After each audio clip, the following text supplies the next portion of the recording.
You're listening to the Hour of the Time. I'm William Cooper. And I'm Carolyn Nelson. Ladies and gentlemen, tonight you're going to hear another portion of the proof that the government, which calls itself the United States government or the government of the United States of America, that which is constituted within the boundaries of the Federal District of Columbia, is not, in fact, the government of the United States of America. In fact, it is a treasonous, counterfeit, criminal government, an imposter government, if you will. They have already destroyed the Constitution of the United States of America. It is a done deal. I am proving that nightly. We began this series last night with the 6 o'clock Mountain Time broadcast, and we'll continue until we have gone through all of these 400 pages of documented proof that I have in front of me. Any attempt to stop me from broadcasting this information or from publishing this material will be futile, as we have reproduced 100 copies of all of these documents and have placed them in the hands of 100 of our most trusted intelligence operatives around the world. Ladies and gentlemen, a war has been declared upon the citizens of the United States of America. Our nation has been taken from us, and it is a done deal. It is not theory. It's not postulation. It happened a long time ago. I have the proof in front of me and am disclosing it with every episode of the Hour of the Time. Make sure you have pen and paper by your side at all times. I expect you to research this information, prove it to yourself, your family, and your friends, and join us in the fight, our legal and lawful fight, for we have the law on our side. Those who claim to be representing us in government are traitors. The government itself is a counterfeit, illegal, unlawful, and unconstitutional government, and it is a treasonous organization which is in the process of destroying the United States of America to create a one-world totalitarian socialist order under the United Nations. It began a long time ago, and those of you who began listening to us with our first broadcast yesterday already are aware of that. Don't go away. I'll be right back.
One solitary, lonely, helpless man, one man with no arms, who walked upon this earth 2,000 years ago, changed the entire world for the 2,000 years that followed his death. He said, and I quote, "My people perish for lack of knowledge," unquote. During this hour, ladies and gentlemen, I will read to you verbatim from the text of the Blueprint for the Peace Race, outline of basic provisions of a treaty on general and complete disarmament in a peaceful world. This was printed by the United States Arms Control and Disarmament Agency. It is publication number 4. United States Arms Control and Disarmament Agency, publication number 4, General Series 3, released May 1962. That's the United States Arms Control and Disarmament Agency, publication number 4, General Series 3, released May 1962. It was for sale by the Superintendent of Documents, United States Government Printing Office, Washington, 25, D.C. I quote, "Not to an arms race, but to a peace race, to advance together step by step, stage by stage, until general and complete disarmament has been achieved." Unquote. Signed by President John Fitzgerald Kennedy, September 25, 1961. This is a verbatim statement by the President, John F. Kennedy, during a press conference April 18, 1962. Pay attention. The United States has today tabled at Geneva an outline of every basic provision of a treaty on general and complete disarmament in a peaceful world. It provides a blueprint of our position on general and complete disarmament, as well as elaboration of the nature, sequence, and timing of specific disarmament measures. This outline of a treaty represents the most comprehensive and specific series of proposals the United States or any other country has ever made on disarmament. In addition to stating the objectives and principles which should govern agreements for disarmament, the document calls for the grouping of individual measures in 3 balanced and safeguarded stages. We are hopeful, through the give and take of the conference table, this plan will have a constructive influence upon the negotiations now in process. I want to stress that with this plan, the United States is making a major effort to achieve a breakthrough on disarmament negotiations. We believe that the nations represented at Geneva have a heavy responsibility to lay the foundations for a genuinely secure and peaceful world, starting through a reduction in arms, unquote. Now, ladies and gentlemen, that sounds very nice. It sounds wonderful. It's the ages-old dream of 1,000 years of utopia on earth, brought to fruition through the great work of the many different brotherhoods, the secret societies operating under different names and at times appearing to oppose themselves. Ladies and gentlemen, their plan is coming to fruition very quickly. How would you disarm the world without having a central power and a central police force to enforce the disarmament of the world? And this plan includes the peoples of the world, including the American peoples. All of this lily, wonderful, utopian-sounding rhetoric that comes from the mouths of these people who have been working to destroy the United States of America lay against your ears like a soft feather on a puff of wind. But the truth is, ladies and gentlemen, that feather always ultimately erupts in a burst of flame that consumes not only the ear but the head and the body. It is the ages-old lie, the promise of something good, and you always have to give up everything to get it. And whoever's calling, you might as well stop, because no one is going to answer this telephone. And I continue forward An ultimate goal of the United States is a world which is free from the scourge of war and the dangers and burdens of armaments, in which the use of force has been subordinated to the rule of law, and in which international adjustments to a changing world are achieved peacefully. Today, in a world riven by dangerous tensions and mistrust, the attainment of this goal necessitates continuing and patient efforts to achieve the progressive reduction of national war-making capabilities in such a manner as to increase the security of all nations. Thus, responsible arms control and disarmament proposals cannot be directed toward the attainment of unilateral political or military advantage. They must be fully responsive to the legitimate security interests of all nations. On the basis of these considerations, President Kennedy on September 25, 1961, presented to the General Assembly of the United Nations the United States Program for General and Complete Disarmament in a Peaceful World. To provide a more precise statement of the United States approach to disarmament and the manner in which that approach should be implemented, the United States on April 18, 1962, presented to the conference of the 18-Nation Committee on Disarmament meeting in Geneva an outline of basic provisions of a treaty on general and complete disarmament in a peaceful world. Although not a draft treaty, the outline elaborates and extends the proposals of September 25th and provides a specific term, a substantial basis for the negotiation of arms control and disarmament treaty obligations. The principal provisions of the United States outline are described in the summary that follows. The complete text of the outline begins on page 5. Ladies and gentlemen, that also sounds nice. Wouldn't it be nice to have a peaceful world free from war? If you've studied history, as I have, you will find out that the wars that have been fought in the last 150 years have been fought to bring this plan of world government into reality.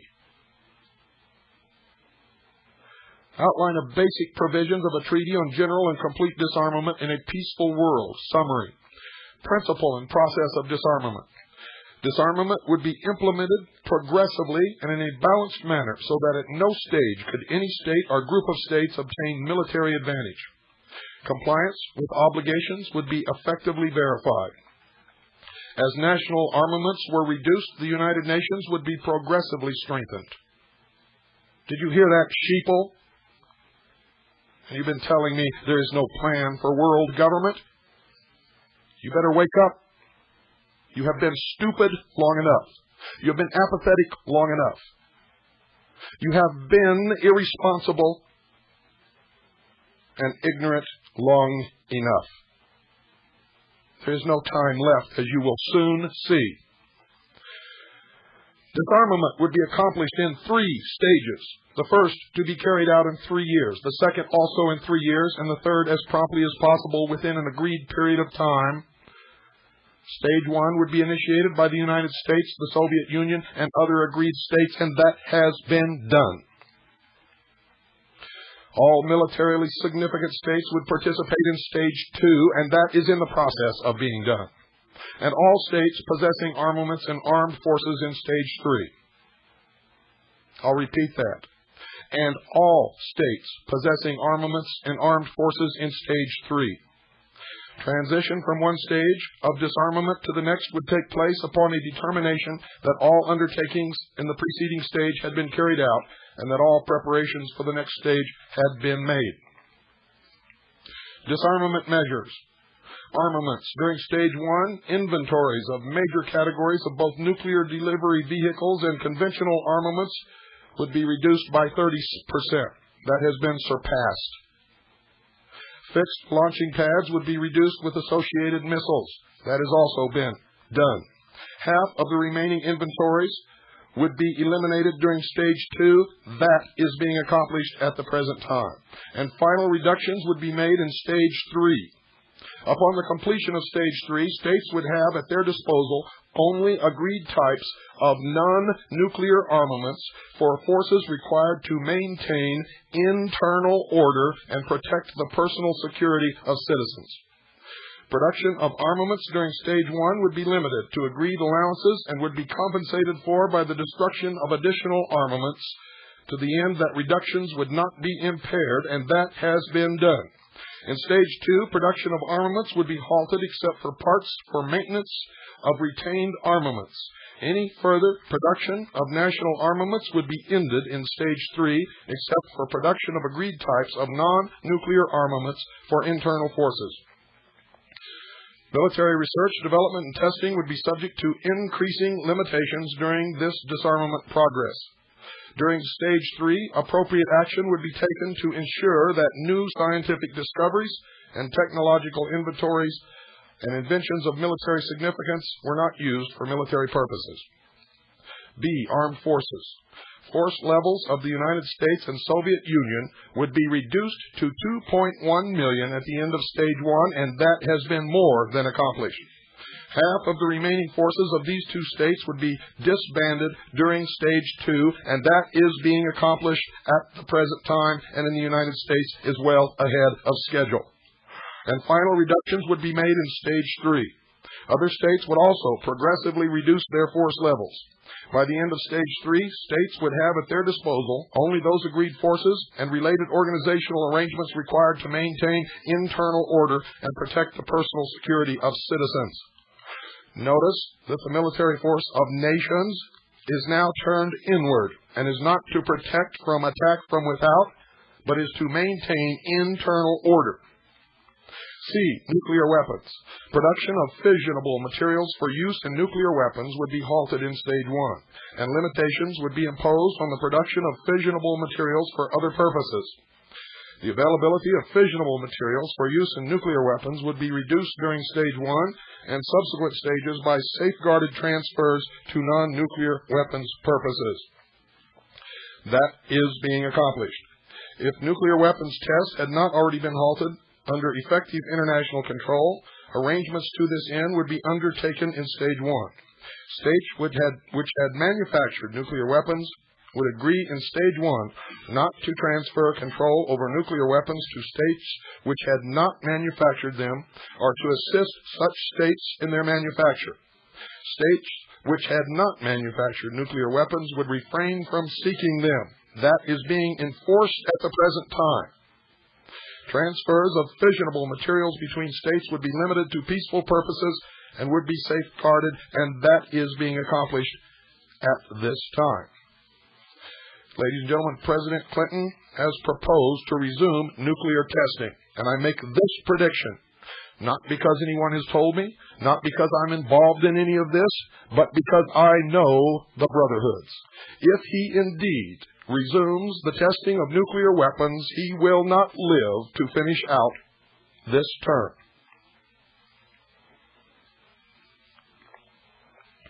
Beginning in Stage 2, non-nuclear components and assemblies of nuclear weapons would be destroyed and limitations would be imposed on further production or refabrication of nuclear weapons. At the end of Stage 2, remaining nuclear weapons would be registered internationally to assist in verifying the fact that by the end of Stage 3, states would not have such weapons at their disposal. That is, at the present time, being accomplished both in the United States and in the Soviet Union. D. Outer space. The placing of weapons of mass destruction in orbit would be prohibited in Stage 1, and limitations would be imposed on the production, stockpiling, and testing of boosters for space vehicles. States would support increased cooperation in peaceful uses of outer space. E. Military bases. Reduction of military bases, wherever they might be located, would be initiated in Stage 2, and final reductions would be made in Stage 3, and in the United States, this plan has been implemented and is ahead of schedule. F. Military expenditures. Military expenditures would be reported throughout the disarmament process, and that is not only being carried out, but it is public information. Verification. The verification of disarmament would be the responsibility of an international disarmament organization which would be established within the framework of the United Nations, and that has been done, and that organization is monitoring the disarmament of the major superpowers. Reductions of armaments and armed forces would be verified at agreed locations, and limitations on production, testing, and other specified activities at declared locations. Assurance that agreed levels of armaments and armed forces were not exceeded and that activities subject to limitation or prohibition were not being conducted clandestinely would be provided through arrangements which would relate the extent of inspection at any time to the amount of disarmament being undertaken and to the risk to the disarming states of possible violations. Such assurance might, for example, be accomplished through arrangements under which states would divide themselves into a number of zones or regions through which inspection would be progressively extended. By the end of Stage 3, when disarmament had been completed, all parts of the territory of states would have been inspected. Reduction of the risk of war. To promote confidence and reduce the risk of war during the disarmament process, states would, beginning in Stage 1, give advance notification of major military movements and maneuvers, establish observation posts to report on concentrations and movements of military forces, and ensure rapid and reliable communications among heads of government and with the Secretary General of the United Nations. An International Commission on Reduction of the Risk of War would examine possible extensions and improvements of such measures, as well as additional measures to reduce the risk of war through accident, miscalculation, failure of communications, or surprise attack. Arrangements for keeping the peace. In Stage 1, states would undertake obligations to refrain from the threat or use of force of any type contrary to the United Nations Charter.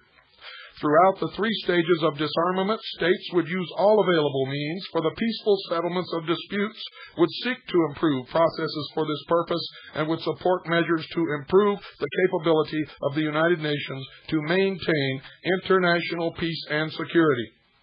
A United Nations Peace Observation Corps would be established in Stage 1 and a United Nations Peace Force in Stage 2. That has been accomplished.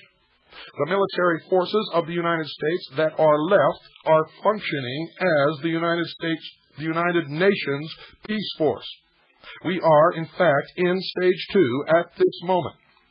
The United Nations Peace Force, which would be equipped with agreed types of armaments and would be supplied agreed manpower by states, would be progressively strengthened until in Stage 3 it would be fully capable of ensuring international security in a disarmed world.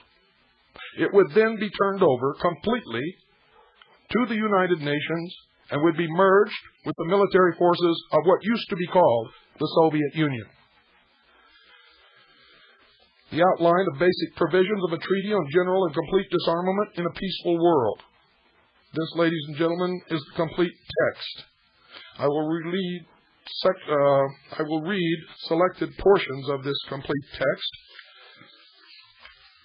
simply because it's long. But you will get the message, and you will be able to obtain this entire text.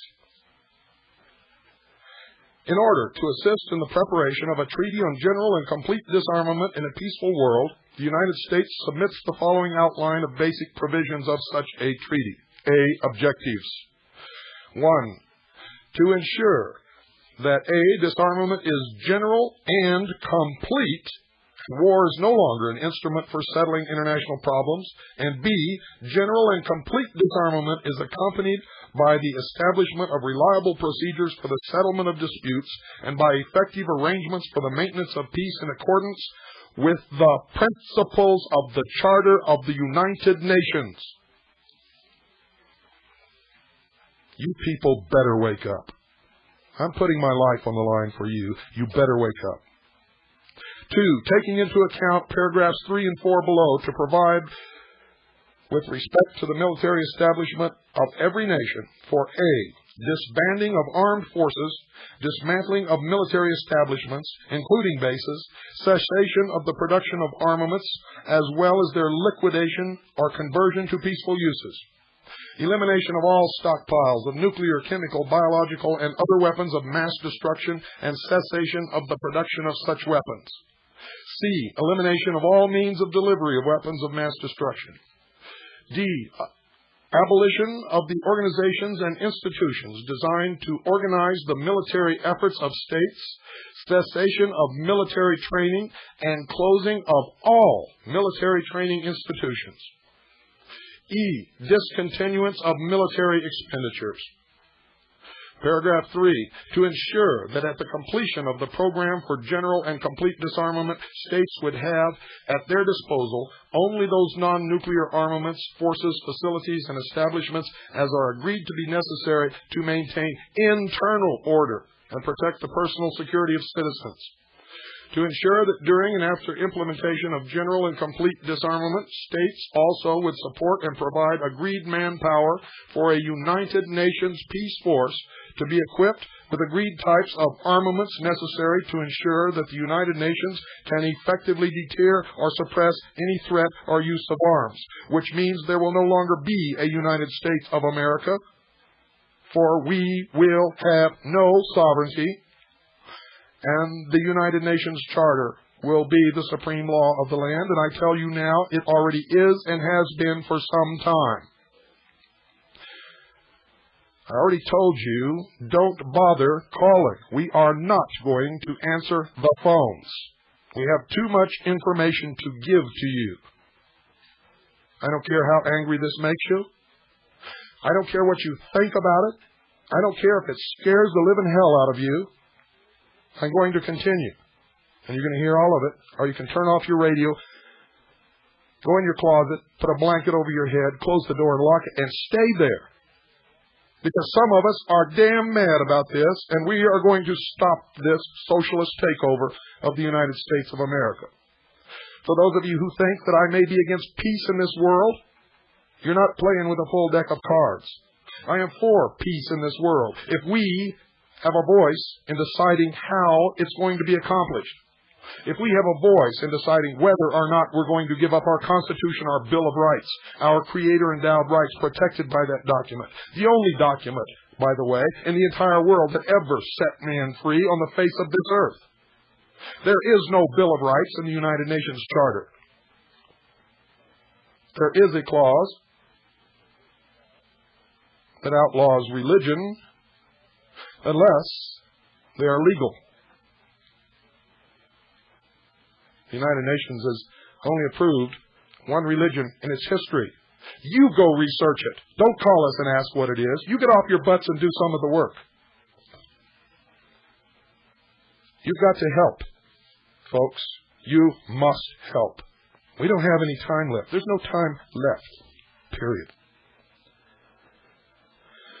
Paragraph 5, to establish and provide for the effective operation of an international disarmament organization within the framework of the United Nations for the purpose of ensuring that all obligations under the disarmament program would be honored and observed during and after implementation of general and complete disarmament.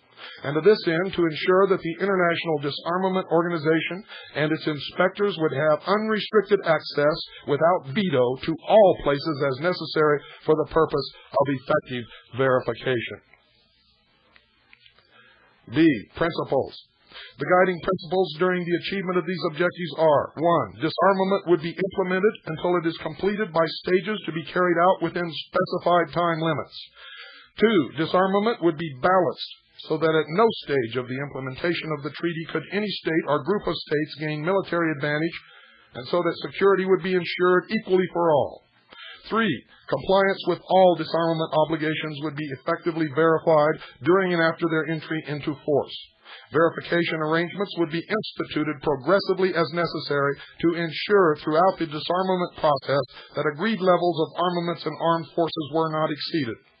4. As national armaments are reduced, the United Nations would be progressively strengthened in order to improve its capacity to ensure international security and the peaceful settlement of differences, as well as to facilitate the development of international cooperation in common tasks for the benefit of mankind.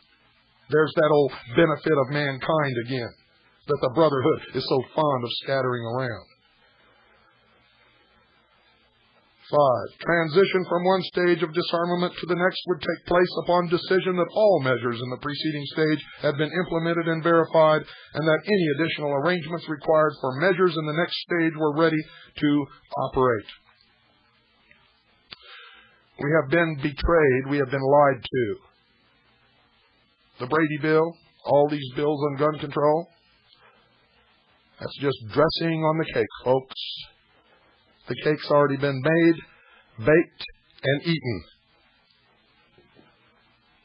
It's all over. And it was all over a long time ago. There is no United States of America. There is a United Nations. Our military commanders know this. Congress knows it. The President knows it. The Justice Department knows it. And the Supreme Court knows it, as you will find out in the coming programs as I read you verbatim from the law. Don't go away. I might be back. I just might be back. And if I am, I guarantee you don't want to miss it. Because even if you don't care, it's the best thing on radio.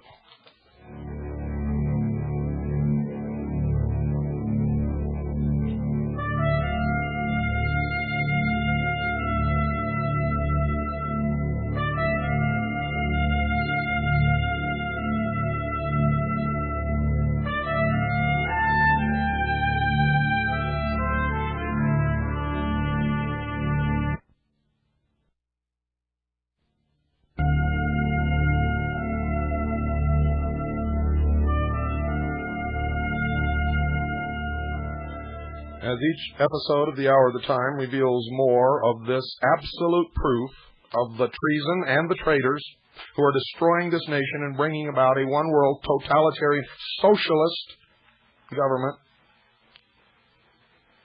you'd better be taking stock in your preparations. You need 2 years' supply of food, which we used to furnish at the cheapest price in the entire country. We no longer do that because not a single one of you took advantage of it. You'll have to go somewhere else, but you must do it. Regardless of where you get it, you must do it. You need 2 years' supply of fresh, clean water, and you must be able to keep it fresh and clean. You need to take stock of your first aid supplies. You need to take stock of all emergency equipment, batteries, generators, anything that you can possibly foresee that you could need if there were a total economic and societal breakdown in this country, if there were a civil war. Because I guarantee you, ladies and gentlemen, based upon what I have in front of me, there will be. Not because I say so, not because I want one. It's always been our purpose to try to prevent it. But I'm telling you now, it's too late. It's going to happen. Because you were too slow in waking up. It's beyond accomplishing the restoration of the Constitution by any political means, I can assure you. It's a done deal. It's already gone. It's been gone for years. You need to protect your monetary or financial assets, and there's only one thing in the history of the world that's ever done that, folks. That's precious metals in its various forms. And don't get sucked in by these other people out there. Call Swiss America Trading. I have people call me all the time, say they call Swiss America Trading. They gave them what they thought was a good deal. For instance, one lady was going to buy a St. Gaudens $20 gold piece. I think she was going to pay about $800 or $900 for it. She called around to check the price to make sure she was getting a good deal. Viking International Trading told her that she was getting cheated, getting gypped, getting taken. She says, "What do you mean?" He said, "I can sell you the same coin for $600. Hundreds of dollars less than what you're paying for it." She said, "Oh, well, is it the same grade, MS-63? He said, "Oh, yes, same grade, MS-63 or 64. I forget what it was. Might have been MS-65. I forget." He said, "Yeah, it's the same grade." So she called the research center and talked to Carolyn. Carolyn said, "You better not do that until you talk to Gene Miller." So she called Gene Miller and talked to him, and she found out the truth. You see, most of you know nothing about numismatic coins, and you're an easy mark for crooks. An easy mark. You see, the coin that Swiss America Trading was going to sell her was a rare coin. Very few coins exist at that grade of that specific coin of that year. Oh, yeah. Viking International Trading was going to sell her the same coin, all right. St. Gaudens, $20 gold piece, ladies and gentlemen. But it wasn't the same year. It was another year in which many of them were minted, and they're all over the place. And yeah, they could sell it to them cheaper because it's a cheaper coin. But see, she didn't know that. And neither do you. And I know that many of you out there listening to this broadcast right now have heard that from Viking International Trading and from other coin dealers. And since you don't know anything about numismatic coins, you fell for it, and you're sitting there with a coin that probably isn't even worth what you paid for it. I don't know. And I truly don't know. But I'll tell you, if you went through the scenario that I just described, you got took. And if you want to deal with an honest company, call Swiss America Trading at 1-800-289-2646. That's 1-800-289-2646. Do it, folks. You'll be real glad that you did. And if you don't, well, you might find somebody honest out there, and there are other honest people out there. But you're taking a chance because I can personally verify and back up Swiss America Trading with my personal reputation and guarantee. If they ever cheat any one of you, I will make sure that it's straightened out. And if I find out that it wasn't a mistake, that they in fact did intend to cheat you, they will no longer sponsor this program.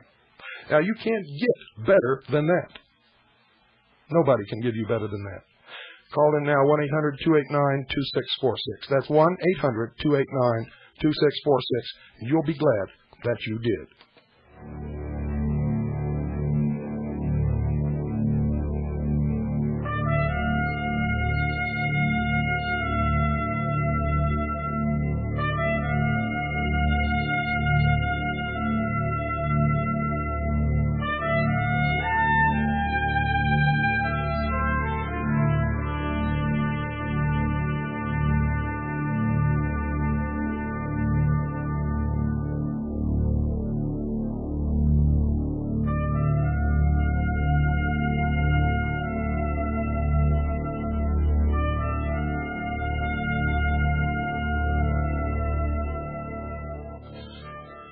Introduction, and remember, I'm only going to read selected portions. You will be able to get your hands on this as we publish it.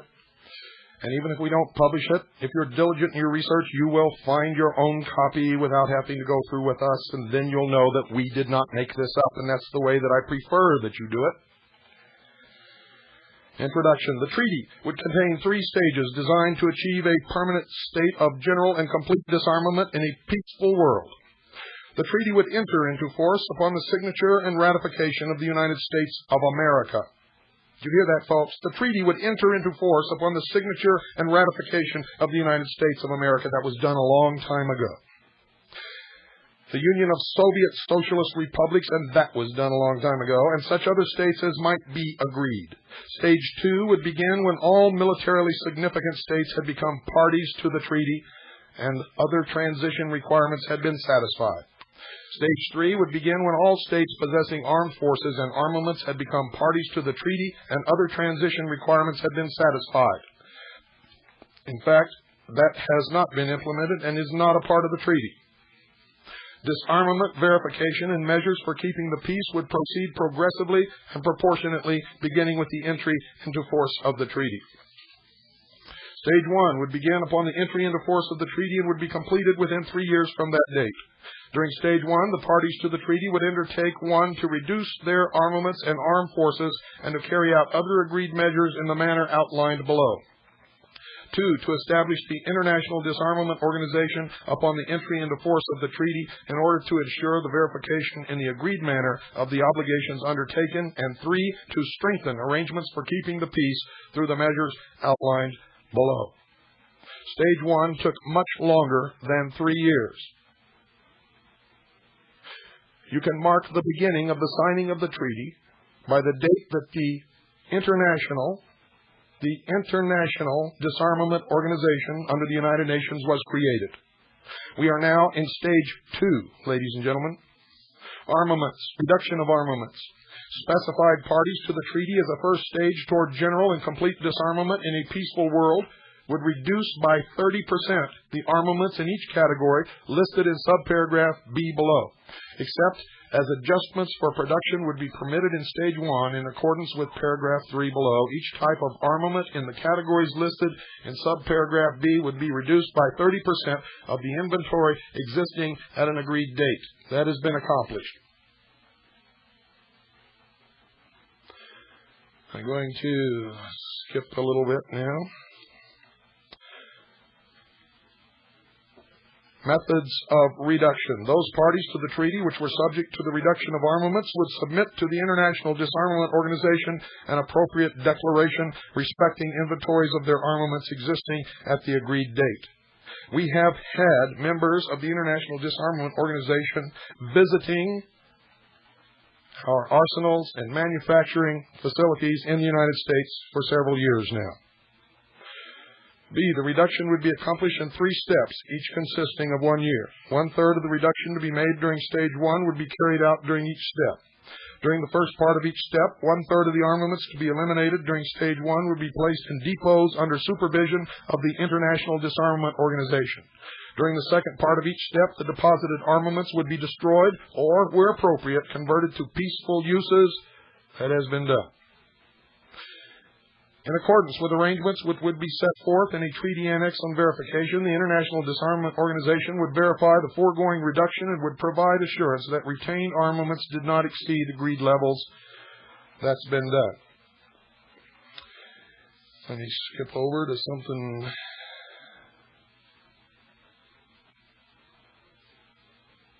Armed forces. Reduction of armed forces. Force levels for the United States of America and the Union of Soviet Socialist Republics would be reduced to 2.1 million each, and for other specified parties to the treaty to agreed levels not exceeding 2.1 million each. All other parties to the treaty would, with agreed exceptions, reduce their force levels to 100,000 or 1% of their population, whichever were higher, provided that in no case would the force levels of such other parties to the treaty exceed levels in existence upon the entries into force of the treaty, and that has been accomplished. Armed forces subject to reduction. Agreed force levels would include all full-time uniformed personnel maintained by national governments in the following categories. A. Career personnel of active armed forces and other personnel serving in the active armed forces on fixed engagements or contracts. B. Conscripts performing their required period of full-time active duty as fixed by national law. C. Personnel of militarily organized security forces and of other forces or organizations equipped and organized to perform a military mission. And, of course, I'm going to skip over the part of nuclear weapons and outer space. Military expenditures. The parties to the treaty would submit to the International Disarmament Organization at the end of each step of each stage a report on their military expenditures. Such reports would include an itemization of military expenditures. So if they're doing that, folks, what is all this bullshit about national security, secrecy on the military expenditures when they're turned over to the United Nations? This is absolutely amazing. Specified parties to the treaty would undertake the exchange of military missions between states or groups of states in order to improve communications and understanding between them. Specific arrangements respecting such exchanges would be agreed. That has been going on for several years. We have military officers attending the Russian military academies. They have military officers attending our military academies. We have now Russian troops on United States soil with their various equipment. We have an open skies treaty, and they are allowed to overfly our airspace any time they want, and we are equally allowed to overfly theirs. Specified parties to the treaty would agree to the establishment of rapid and reliable communications among their heads of government and with the Secretary General of the United Nations, who is the true President of the world, ladies and gentlemen. Specific arrangements in this regard would be subject to agreement among the parties concerned between such parties and the Secretary General. Many of you have called and asked me, who does Boutros Ghali think he is? He talks to us and the other people in the world like he's running the world. Well, you stupid sheeple, he is. He is running the world. And it's about time you know it. It's about time you got mad about it. And it's way past time we all started doing something about it. Go read the United Nations Charter. Read the resolutions that have been passed by the United Nations. And then you might begin to get a little hint of where we're headed. Right down the tubes. Right down the tubes, folks. I don't know how long my voice is going to last, but I'm going to try to get through all of this, and I'm going to continue until I drop, and Carolyn is getting sick now, so I don't know what's going to happen here, but we're going to continue as long as we can. The parties to the treaty would agree to cooperate promptly and fully with the International Disarmament Organization and to assist the International Disarmament Organization in the performance of its functions and in the execution of the decisions made by it in accordance with the provisions of the treaty. Measures providing for reduction of armaments would be verified by the International Disarmament Organization as agreed depots and would include verification of the destruction of armaments and, where appropriate, verification of the conversion of armaments to peaceful uses. Measures providing the reduction of armed forces would be verified by the International Disarmament Organization, either at the agreed depots or other agreed locations. Measures halting or limiting production, testing, and other specified activities would be verified by the International Disarmament Organization. Parties to the treaty would declare the nature and location of all production and testing facilities and other specified activities. The International Disarmament Organizations would have access to relevant facilities and activities wherever located in the territory of such parties. Down the page, all parts of the territory of those parties to the treaty to which this form of verification was applicable would be subject to selection for inspection from the beginning of Stage 1 as provided. Parties to the treaty would divide their territory into an agreed number of appropriate zones, and at the beginning of each step of disarmament would submit to the International Disarmament Organization a declaration stating the total level of armaments, forces, and specified types of activities subject to verification within each zone. The exact location of armaments and forces within a zone would not be revealed prior to its selection for inspection. That's why, ladies and gentlemen, the United States has been divided into regions. Both aerial and mobile ground inspection would be employed within the zone being inspected. Access within the zone would be free and unimpeded, and verification would be carried out with the full cooperation of the state being inspected.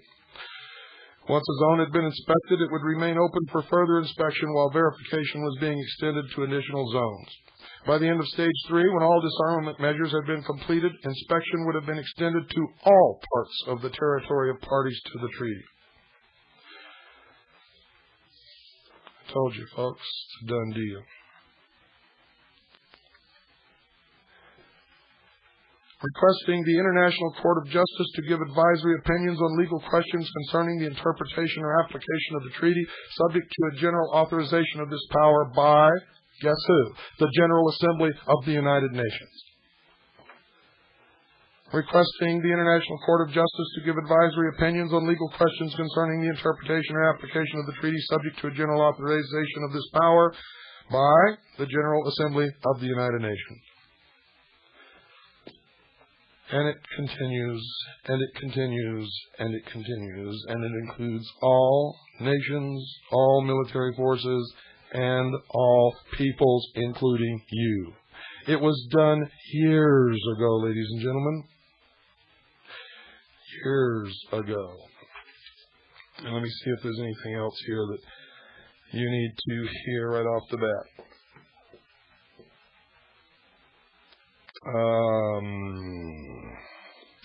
Yes, here we go. United Nations Peace Force. The parties to the treaty would undertake to develop arrangements during Stage 1 for the establishment in Stage 2 of a United Nations Peace Force. To this end, the parties to the treaty would agree on the following measures within the United Nations. Examination of the experience of the United Nations leading to a further strengthening of United Nations forces for keeping the peace. B. Examination of the feasibility of conducting or concluding promptly the agreements envisioned in Article 43 of the United Nations Charter. I want you all to look at the United Nations Charter and read Article 43. Then, when you have sufficiently recovered, stay tuned for the next hour of the time. Conclusion of an agreement for the establishment of the United Nations Peace Force in Stage 2, including definitions of its purpose, mission, composition and strength, disposition, command and control, training, logistical support, financing, equipment, and armaments. The United Nations Peace Observation Corps.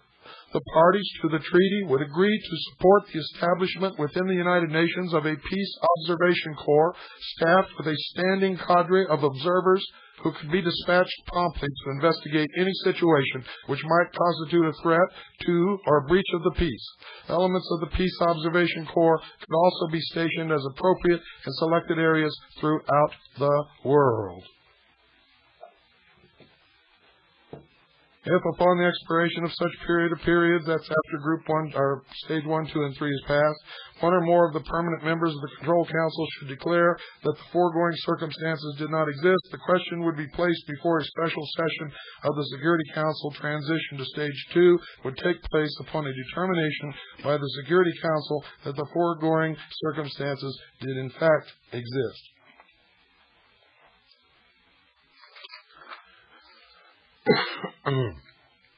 Thank you, Carolyn. Hot or not, I mute. During Stage 2, the parties to the treaty would undertake to continue all obligations undertaken during Stage 1. To reduce further the armaments and armed forces reduced during Stage 1 and to carry out additional measures of disarmament in the manner outlined below. To ensure that the International Disarmament Organization would have the capacity to verify in the agreed manner the obligations undertaken during Stage 2, and to strengthen further the arrangements for keeping the peace through the establishment of a United Nations Peace Force and through the additional measures outlined below. And, here we go. Now we're getting to the meat of the matter. Armaments. Reduction of armaments. I'm going to skip through all of this military stuff, and I'm going to go right down. The parties to the treaty would submit to the International Disarmament Organization a declaration respecting their inventories existing at the beginning of Stage 2 of the additional types of armaments in the categories listed in subparagraph B below, and would, during Stage 2, reduce the inventory of each type of such armaments by 50%.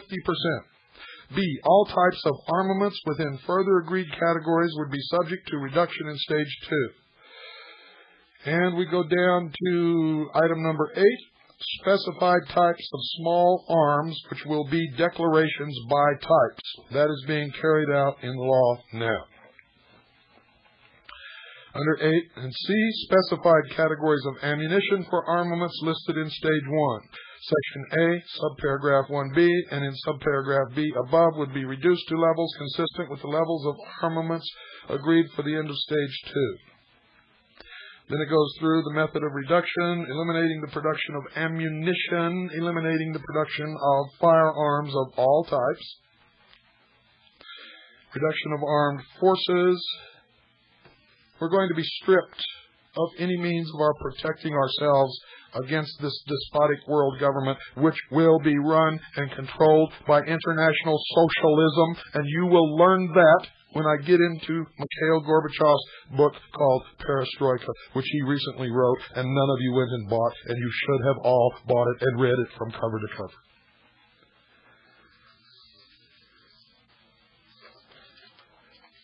Military bases and facilities. The parties to the treaty would dismantle or convert to peaceful uses agreed military bases and facilities wherever they might be located. We have not only dismantled or converted to peaceful uses many of our military bases throughout this country, but we gave one to Mikhail Gorbachev, the Presidio in San Francisco, and he is sitting there now laughing at us. It is the headquarters of the Gorbachev Foundation. You know what the goal of the Gorbachev Foundation is? Oh, dear sheeple. If you only knew, if I could just shake you and wake you up. If I could just do something to make you understand what it is that we're losing. if we were given a hand in this, if we were allowed to participate and debate and help form what is coming, we might be able to create something good. Just the fact that it is being brought about through lies and deception and manipulation and the death of many, many good people around the world tells me that there's nothing good about it. In fact, it smells so bad I can smell the stench right here in our studios under the clear, beautiful blue Arizona skies. It's rotten. The people who are bringing about it are liars and deceivers. They are rotten. Remember,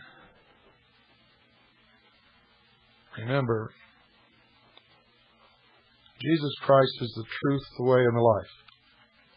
There is a God, and it is God that you should pray to.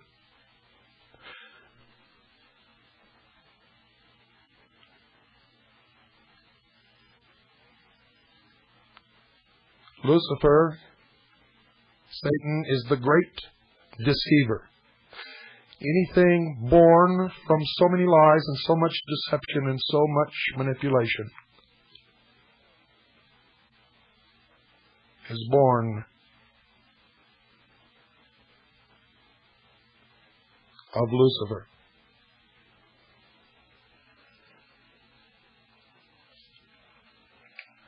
I hope you understand what I'm telling you.